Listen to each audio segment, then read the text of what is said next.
Welcome to WMM talks. నేను KV. మాటలు లేవు, మాట్లాడుకోవడాలు లేవు, ముందస్తు చర్చలు అస్సలు లేవు. జస్ట్ అలా వెళ్ళారు, ఇలా ఎమ్మెల్సీ టికెట్ తెచ్చుకున్నారు. టోటల్ గా చూసుకుంటే ఒకే ఒక్క రోజులో విజయశాంతి అభ్యర్థిత్వం ఖరారైపోయింది.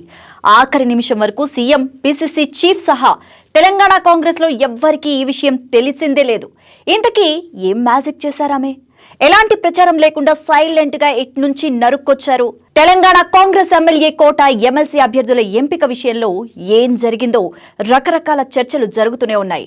అయితే మిగతా వాళ్ళందరికీ సంగతి ఒకే ఎత్తైతే విజయశాంతి విషయంలో మాత్రం ఏం జరిగిందో ఎవ్వరికీ అర్థం కాక తల్లు పట్టుకుంటున్నారు. ఇక ఆమె మొదటి నుంచి రేసులో లేరు. ఆశావాహుల లిస్ట్ లో ప్రచారము జరగలేదు. కానీ అనూహ్యంగా తెర మీదకి సడన్ గా వచ్చేశారు. ఇదిలా సాధ్యమైంది? ఎవరి కోటాలో, ఎవరి ద్వారా విజయశాంతి ఎమ్మెల్సీగా నామినేషన్ వేశారు అంటూ తెగ ఆరాలు తీయడం మొదలు పెట్టేశారు కాంగ్రెస్ నాయకులు. ఇంకాస్త లోతుల్లోకి వెళ్తే వారికి మాత్రం కొత్త కొత్త విషయాలు తెలుస్తూ ఔరా అంటూ ముక్కున వేలేసుకుంటున్న పరిస్థితి ఎదురవుతోంది. ఇక కాంగ్రెస్ పార్టీ సీనియర్ నేత, ప్రముఖ సినీ నటి విజయశాంతి రాజకీయాల్లోకి రీ ఎంట్రీ అద్దిరిపోయిందనే చెప్పాలి. తెలంగాణ ఉద్యమంలో కీలక భూమిక పోషించిన రాములమ్మ మొదట్లో మెదక్ నుంచి ఎంపీగా ప్రాతినిధ్యం వహించారు. ఆ తర్వాత ఆమెకు అంతగా కలిసి రాలేదని చెప్పాలి. ఇక ఇప్పుడు చాలా ఏళ్ల తర్వాత లేడీ టైగర్ రాములమ్మకి అదృష్టం మామూలుగా దక్కలేదు. బొమ్మ బ్లాక్ బస్టర్ హిట్ అనేలా ఉందనే చెప్పాలి. తాజాగా ఎమ్మెల్యే కోట, ఎమ్మెల్సీగా ఆమెకు అనుకోకుండా అవకాశం దక్కింది.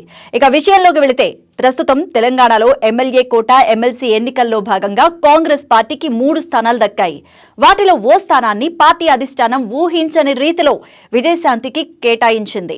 ఇక కాంగ్రెస్ పార్టీ మరో 2 అభ్యర్థులు అద్దంకి దయాకర్, శంకర్ నాయకులతో కలిసి విజయశాంతి తన నామినేషన్లు దాఖలు చేశారు. ఇక ఇదంతా ఒక ఎత్తైతే విజయశాంతి చేసిన సంచలన వ్యాఖ్యలు ఏవైతే ఉన్నాయో అవి మరో ఎత్తని చెప్పాలి. తనకు కాంగ్రెస్ పార్టీ అధిష్టానం ఎమ్మెల్సీగా అవకాశం కల్పించినందుకు ఆమె ధన్యవాదాలు తెలుపుతూనే ఎవరినో అడుక్కుంటే తనకు సీటు రాలేదని కూడా ఆమె ఘాటుగా సంచలన వ్యాఖ్యలైతే చేశారు. ఇక బీసీ మహిళా నేతగా తనకు పార్టీ అధిష్టానం అవకాశం కల్పించిందన్నారు. తెలంగాణ ఉద్యమంలో తాను పోషించిన పాత్రను గుర్తించిన తర్వాతే పార్టీ తనకు ఈ అవకాశాన్ని కూడా కట్టబెట్టిందని విజయశాంతి చెప్పారు. ఇక తన సేవలకు గుర్తింపుగానే ఎమ్మెల్సీ టికెట్ తనకు దక్కిందన్న రాములమ్మ మంత్రివర్గంలో కూడా తీసుకుంటుందో లేదో తనకు తెలియదంటూ ఆమె ఓ ప్రశ్నకు బదులుగా చెప్పారు. మరి మొత్తానికి ఇదిలా ఉంటే ప్రతిపక్ష బీఆర్ఎస్, బీజేపీలపై రాములమ్మ సంచలన వ్యాఖ్యలు చేశారు.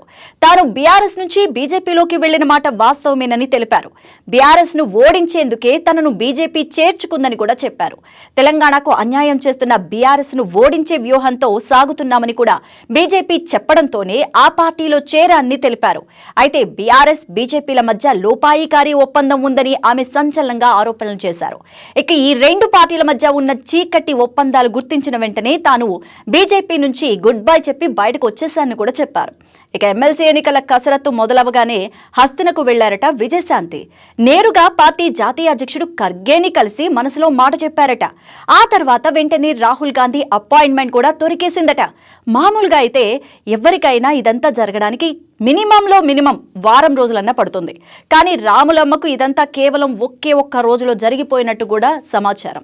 మరి ఈ విషయం తెలిసిన ఓ సీనియర్ మంత్రి సైతం రాహుల్ గాంధీ అపాయింట్మెంట్ ఏంటి, గంటలో దొరకడం ఏంటి అంటూ నోరెళ్లబెట్టిన పరిస్థితి అని చెప్పుకుంటున్నారు.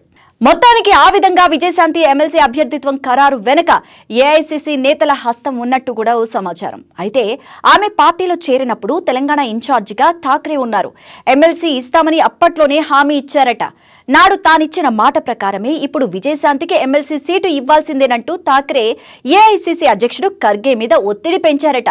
ఆమెకు రాహుల్ అపాయింట్మెంట్ కూడా ఖర్గే నుంచి ఖరారైందన్నది పార్టీలో ఇన్సైడ్ టాక్ గా నడుస్తోంది. మరి ఇలా ఎవరు ఊహించని విధంగా విజయశాంతికి ఏఐసీసీ కోటాలో ఎమ్మెల్సీ సీటు దక్కినట్టు చెప్పుకుంటున్నారు. ఇక తెలంగాణ కాంగ్రెస్ లో PCC chief Mahesh Kumar Goud CM Revanth Reddy నుంచి అభిప్రాయ సేకరణ సందర్భంగా అసలు విజయశాంతి పేరే ప్రస్తావనలో లేదట. కానీ అభ్యర్థుల జాబితా ఫైనల్ అయ్యే సమయంలో ఖర్గే నివాసంలో కేసీ వేణుగోపాల్ ఉన్నారని, ఆ సమావేశం నుంచే పీసీసీ అధ్యక్షుడికి, సీఎంకి సమాచారం ఇచ్చారట. ఇది హైకమాండ్ నిర్ణయం అని చెప్పడంతో 2 నాయకులు కూడా ఇక చేసేదేం లేక ఓకే అనేశారట. అయితే ఇదే సమయంలో ఇంకో చర్చ కూడా సాగుతోంది. కాంగ్రెస్ వర్గాల్లో అయితే పార్టీల్లో చాలా కాలంగా పనిచేస్తున్న వారికి పాత వారికి ప్రాధాన్యత ఇస్తామంటూ పిసిసి చీఫ్ మహేష్ కుమార్ గౌడ్, రాష్ట్ర వ్యవహారాల ఇన్ఛార్జ్ మీనాక్షి నటరాజన్ చెప్పిన మాటలు నీటి మీద మూటలేనా అనేది ఇప్పుడు పార్టీలో ఎక్కువ మంది ఎదురవుతున్న ప్రశ్న. అసంతృప్తులు ఈ విషయాన్ని బహిరంగంగానే అడుగుతున్నారట. మరి ఇక అంతా అయిపోయింది, చేసేదేం లేకపోవడంతో బీసీ కోట, మహిళా కోట అంటూ సర్ది చెప్పుకొని సంతృప్తి పడ్డం తెలంగాణ కాంగ్రెస్ నేతల వంతవుతోంది. మరి విజయశాంతి ఎమ్మెల్సీ నామినేషన్ పై మీ అభిప్రాయాన్ని కామెంట్ సెక్షన్ లో కామెంట్ చేయండి. స్టోరీని లైక్ చేసి షేర్ చేయండి. మరిన్ని ఇంట్రెస్టింగ్ అప్డేట్స్ కోసం WMM టాక్స్ ని సబ్స్క్రైబ్ చేయండి.